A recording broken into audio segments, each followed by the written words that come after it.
while ago, France was using words like no cherry picking, and now we're hearing kind of win-win agreement. Groundwork is set for an agreement. The mood has changed.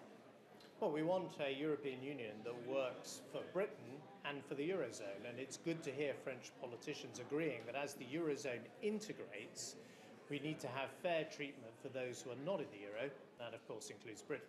Now, that will require substantial reform, and we'll put that to the British people in an in-out referendum by the end of 2017.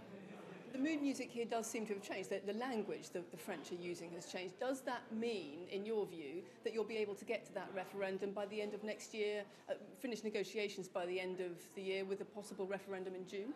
Look, I'm confident we can get a good deal for Britain and indeed for the whole of Europe, that means Europe works for all its citizens, that recognises, as we hear now French politicians saying, that as the Eurozone integrates, there needs to be fair treatment for those countries not in the Euro, that includes Britain.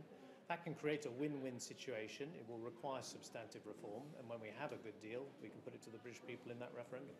What Mr Macron was saying was that it seems to be a case of not the cart before the horse. Talk about what you want to reform before you decide how to do it and what's necessary. Do you think, is that going to last? When you actually get down to the nitty-gritty of talking about what you both want, is it going to be the case you're going to hit roadblocks further along? Well, I don't think anyone claims that the negotiation is going to be straightforward, but you hear a lot of goodwill here in Paris and a willingness to engage, because I think we all want to see Europe work better for the citizens of the entire European Union.